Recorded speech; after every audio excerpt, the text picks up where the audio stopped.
Queridos amigos do NEP Honório Abreu, que maravilha tê-los novamente em minha companhia nessa caminhada de leitura comentada do livro A Caminho da Luz, que foi ditado pelo Espírito de Emmanuel para o médium Francisco Cândido Xavier.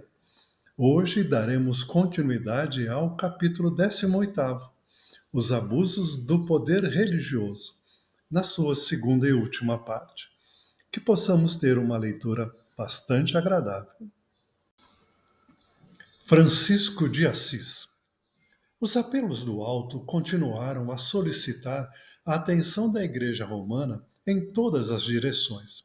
As chamadas heresias brotavam por toda parte onde houvesse consciências livres e corações sinceros.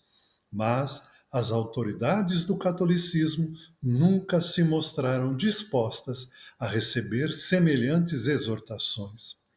Havia terminado, em 1229, a guerra entre os hereges, cujos embates atravessaram o espaço de 20 anos, quando alguns chefes da Igreja consideraram a oportunidade da fundação do Tribunal da Penitência, cujos projetos de há muito preocupavam o pensamento do Vaticano. Mascarar-se-ia o cometimento com o pretexto da necessidade de unificação religiosa, mas a realidade é que a instituição desejava dilatar o seu vasto domínio sobre as consciências. Todavia, se a Inquisição preocupou longamente as autoridades da Igreja antes da sua fundação, o negro projeto preocupava igualmente o espaço, onde se apresentaram providências e medidas de renovação educativa. Por isso, um dos maiores apóstolos de Jesus desceu à carne com o nome de Francisco de Assis. Seu grande e luminoso espírito resplandeceu próximo de Roma, nas regiões da Umbria desolada. Sua atividade reformista verificou-se sem os atritos próprios da palavra, porque o seu sacerdócio foi o exemplo na pobreza e na mais absoluta humildade. A Igreja, todavia, não entendeu que a lição lhe dizia respeito e, ainda uma vez, não aceitou as dádivas de Jesus. Os franciscanos. O esforço poderoso do missionário, todavia, se não conseguiu mudar a corrente de ambições dos papas romanos, deixou traços fulgurantes da sua passagem pelo planeta. Seu exemplo de simplicidade e de amor, de singeleza e de fé, contagiou numerosas criaturas que se entregaram ao santo mister de regenerar almas para Jesus. A Ordem dos Franciscanos chegou a congregar mais de 200.000 missionários e seguidores do grande inspirado. Eles repeliram qualquer auxílio pecuniário para aceitar tão somente os alimentos mais pobres e mais grosseiros, e o característico que mais os destacava das outras comunidades religiosas era o seu alheamento dos mosteiros. Em vez de repousarem à sombra dos claustros, na tranquilidade e na meditação, esses espíritos abnegados reconheciam que a melhor oração para Deus é a do trabalho construtivo, no aperfeiçoamento do mundo e dos corações. No cristianismo medieval, heresias eram formas de pensar e considerar a religião que não aceitavam as orientações, práticas e ideias pré-definidas pela Igreja.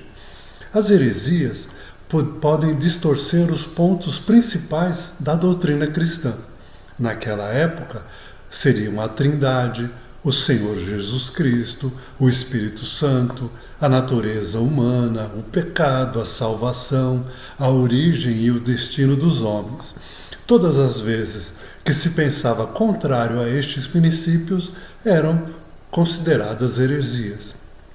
Havia também naquela época o chamado Tribunal da Penitência, que era um tribunal dentro da Igreja Católica que tinha condições de perdoar os pecados dos penitentes que se arrependessem e se confessassem. O sacramento da penitência era composto de 3 atos: arrependimento, confissão dos pecados ao sacerdote e o propósito de reparar os pecados. Dentro da Igreja Apostólica Romana havia um Tribunal Supremo da Igreja Católica, que concedia o perdão aos penitentes em casos particulares. E por incrível que pareça, até os dias de hoje ainda existem este Tribunal da Penitência, com o seu juiz que vai julgar os casos, principalmente de padres, de sacerdotes dentro da Igreja Católica.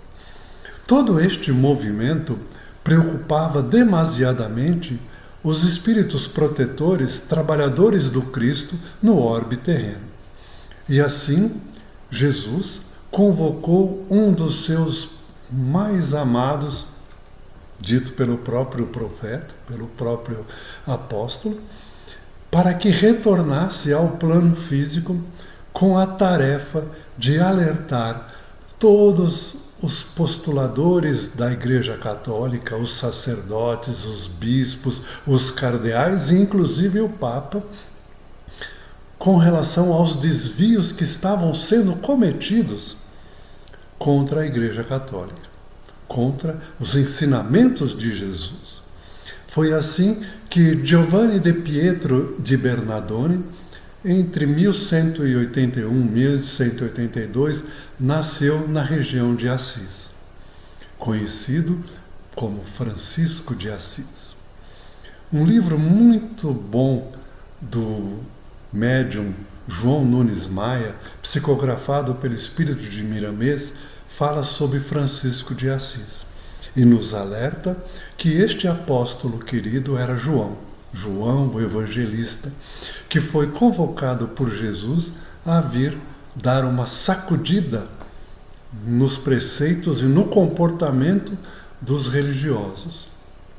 E depois de uma juventude inquieta e mundana, ele voltou-se para uma vida religiosa de pobreza completa, fundando a ordem mendicante dos padres menores, mais conhecida como franciscanos, que renovaram o catolicismo do seu tempo, com hábitos de pregação itinerante e não presos dentro de uma igreja, dentro de um mosteiro, quando os religiosos de seu tempo costumavam fixar-se nos mosteiros.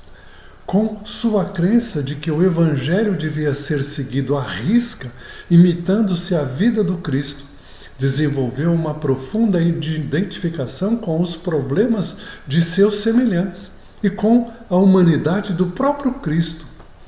Sua atitude foi original também quanto afirmou a bondade e a maravilha da criação, no tempo em que o mundo era visto como essencialmente mau. Quando se dedicou aos mais pobres dos pobres e quando amou todas as criaturas, chamando-as de irmãos, inclusive os animais. Alguns estudiosos afirmam que sua visão positiva da natureza e do homem, que impregnou a imaginação de toda a sociedade de sua época, foi uma das forças primeiras que levaram à forma da filosofia da Renascença. Tendo reunido mais um grupo de seguidores, dirigiu-se a Roma, a fim de obter do Papa a autorização da primeira regra para a fundação de sua ordem, a chamada regra primitiva, que prescrevia uma pobreza absoluta para os monges e para a ordem, em imitação literal da vida de Jesus Cristo e de seus apóstolos, conforme foi narrada nos Evangelhos, sendo que eles não possuíam nada pessoalmente nem em comum, segundo o cronista Mateus. Lá chegando, sujos e mal vestidos, foram ridicularizados pela corte de Inocêncio III, o Papa, que mandou não o aborrecer com sua regra, considerada excessivamente rigorosa e impraticável, e que fosse pregar entre os porcos. Tendo-o feito num chiqueiro próximo, coberto de lama, ele voltou para o Papa, que, refletindo um momento, decidiu recebê-los em sua audiência formal, depois que se lavassem, é claro. Francisco e seus amigos se prepararam então para este outro encontro, conseguindo o apoio dos prelados eminentes para a sua causa. Segundo os relatos antigos, nesse ínterim, Inocêncio teve um sonho, no qual viu a Basílica de São João de Latrão prestes a desabar, apenas sustentada por um pobre religioso, que ele interpretou como sendo Francisco de Assis.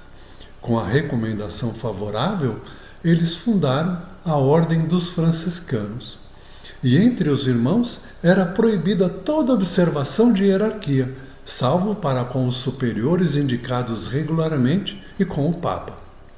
Mas eram obrigados a servir uns aos outros às primeiras necessidades e sem questionamento, incluindo o dever de lavarem os pés uns dos outros como forma de praticar a humildade.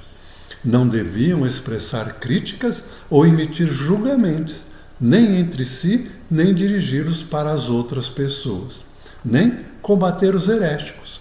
Não podiam se envolver em querelas, nem devolver insultos ou agressões físicas. Ao contrário, deviam ser meigos, pacíficos e despretensiosos, gentis e humildes, falando com todos educadamente.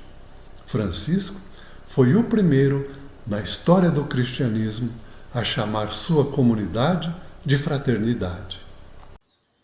A Inquisição. Muito pouco valeram as lições do bem diante do mal triunfante, porque em 1231 o Tribunal da Inquisição estava consolidado com Gregório IX. Este instituto, ironicamente, nesse tempo não condenava os supostos culpados diretamente à morte, pena benéfica e consoladora em face dos martírios infligidos aos que lhe caíssem nos calabouços, mas podia aplicar todos os suplícios imagináveis. A repressão das heresias foi o pretexto de sua consolidação na Europa, tornando-se o flagelo e a desdita do mundo inteiro. Longo período de sombras invadiu os departamentos da atividade humana. A penumbra dos templos era teatro de cenas amargas e sacrilégias. Crimes tenebrosos foram perpetrados ao pé dos altares, em nome daquele que é amor, perdão e misericórdia. A instituição sinistra da Igreja ia cobrir a estrada evolutiva do homem com o sudário de trevas espessas. Apesar do trabalho maravilhoso desenvolvido por Francisco de Assis e pelos franciscanos, eles não foram ouvidos. E assim, desde 1184, foi criado o Tribunal da Inquisição, pelo Papa Lúcio III. O Tribunal da Inquisição foi um tribunal católico que investigava e punia pessoas acusadas de heresia, de feitiçaria, de bigamia, de sodomia e de apostasia, que era o abandono da fé. E ele, em 1231, se consolidou com o Papa Gregório IX, sendo uma resposta à expansão do protestantismo e à instabilidade religiosa de toda a Europa. Os objetivos deste tribunal era proteger as pessoas de injustiças cometidas pelo poder estatal e reafirmar a autoridade da Igreja Católica e manter a ortodoxia religiosa. Eles não tinham pena de morte, porém havia o confisco de bens, havia a perda da liberdade e a pena de morte só era instituída em casos muito especiais, que era muitas vezes a queima na fogueira. Porém, Apesar de pouco utilizada a pena da morte, as torturas que eram praticadas eram terríveis, terríveis. E como se procedia o julgamento? Primeiro, o julgamento era sigiloso. Os réus, muitas vezes, não sabiam sobre o que estavam sendo julgados. E os réus também não conheciam quem eram as testemunhas que iriam depor contra eles. E não havia possibilidade de defesa alguma. Como vemos, grandes atrocidades foram feitas em nome deste tribunal da Inquisição. E trevas profundas cobriram toda a Europa naquela época, fazendo com que houvesse um grande retrocesso na evolução de toda a humanidade. E o pior é que tudo isso era feito em nome de Jesus Cristo. A obra do papado. Há quem tente justificar esses longos séculos de sombra pelos hábitos e concepções daquele tempo, mas a verdade é que o progresso das criaturas poderia dispensar este mecanismo de crimes monstruosos. Por isso, nos débitos romanos pesam essas responsabilidades tão tremendas quão dolorosas. A Inquisição foi obra direta do papado e cada personalidade, como cada instituição, tem o seu processo de contas na justiça divina. Eis porque não podemos justificar a existência desse tribunal espantoso, cuja ação criminosa e perversa entravou a evolução da humanidade por mais de 6 longos séculos.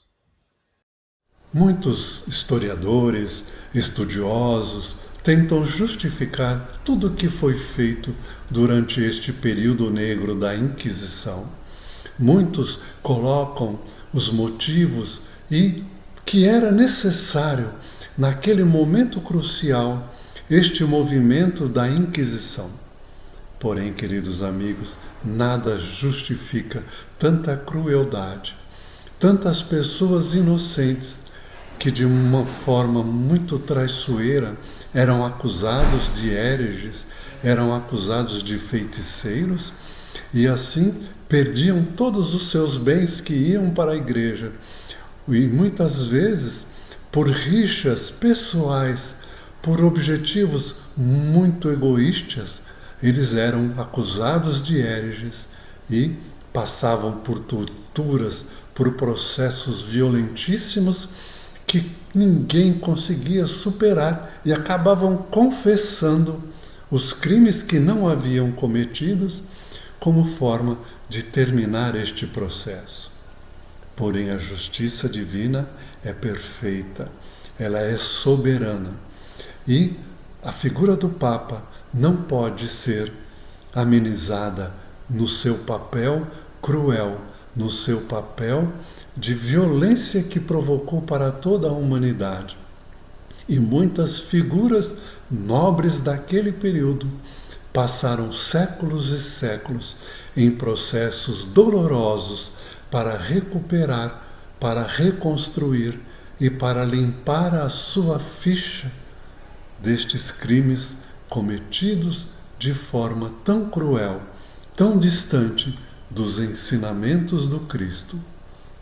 E assim, nós encerramos este período negro da história da humanidade. E na semana que vem, daremos continuidade à nossa leitura comentada do A Caminho da Luz. Espero por vocês.